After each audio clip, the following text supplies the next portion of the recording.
Welcome to S9 TV. ముందుగా headlines చూద్దాం.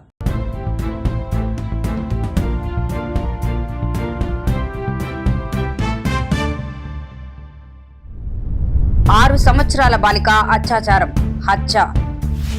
Gun park లో బీఆర్ఎస్ ప్రజాప్రతినిధుల నిరసన. హెల్మెట్ తప్పనిసరిగా ధరించండి. పెండింగ్ బిల్లుల కోసం అసెంబ్లీ ముట్టడి. ड्यूटी से 2 बजे हमको वहाँ से छुट्टी मिला। 2 बजे आए तो बोल रहे हैं कि वो बच्ची नहीं दिखा रहा, खोज रहे हैं हम लोग। खोजते थक गए। एक मेरा बेटी था, वो देखा था तो वो बोला कि नहीं पापा लग गया है चोट, से उसको ले आया है डॉक्टर के पास। तो कल ये कौन ले आया है डॉक्टर के पास?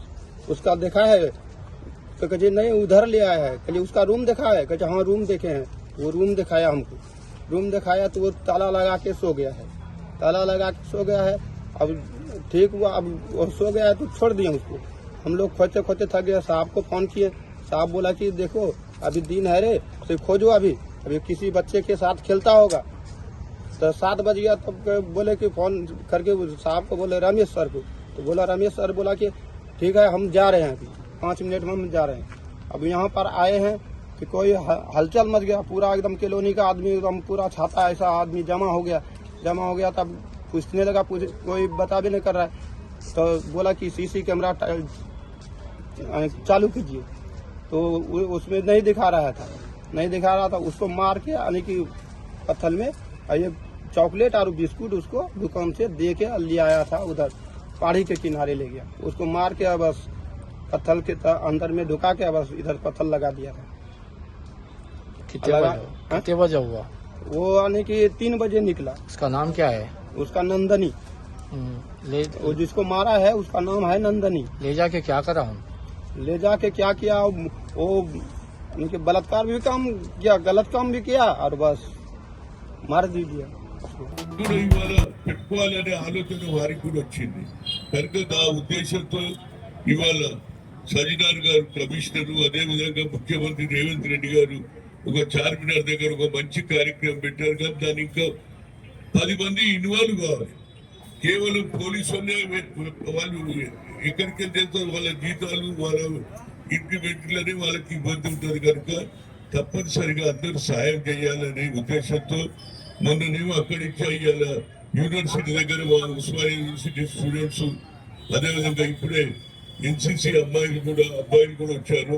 వారు ఒక్కొక్కరు తెచ్చుకొచ్చి హెల్మెట్ ఇస్తారు, నేను హెల్మెట్ పెడతా. ఇక మిగతా వాళ్ళందరూ అక్కడిని కూర్చోాలి.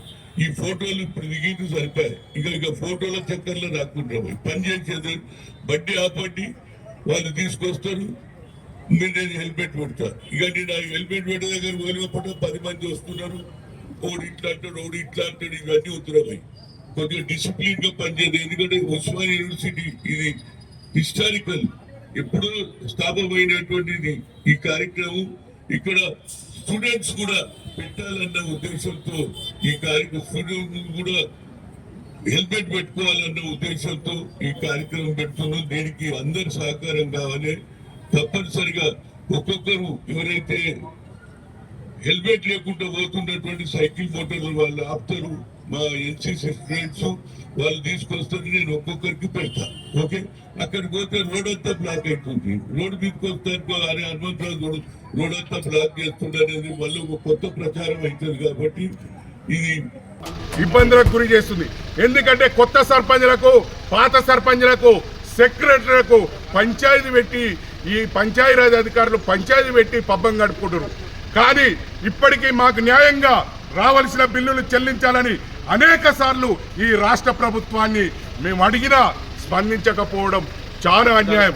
ఎందుకంటే ఇది ప్రజాప్రభుత్వం అంటారు, ఇది ప్రజాపాలన అంటారు, కానీ ప్రజలకు అన్యాయం జరుగుతుంది. ఈ ప్రజలలో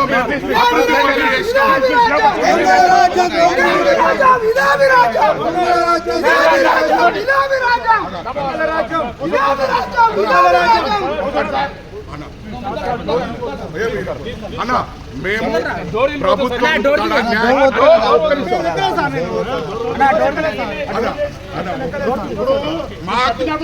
సర్పంచ్ పెండింగ్ బిల్లను ఇదే రాజ్యం దొంగల రాజ్యం దోపిడీ రాజ్యం ఇదే రాజ్యం దొంగల రాజ్యం దోపిడీ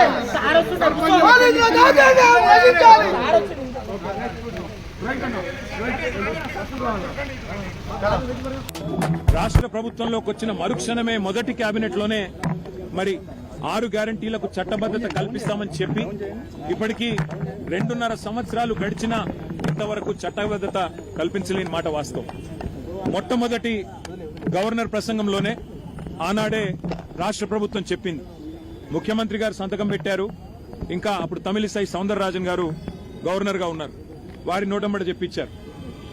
రాష్ట్ర ప్రభుత్వం వెంటనే చట్టబద్ధత కల్పిస్తుందని చెప్పి వారు ఆనాడు చెప్పినప్పటికీ ఇప్పటికి 2.5 సంవత్సరాలు ఇది 3వ గవర్నర్ ప్రసంగం.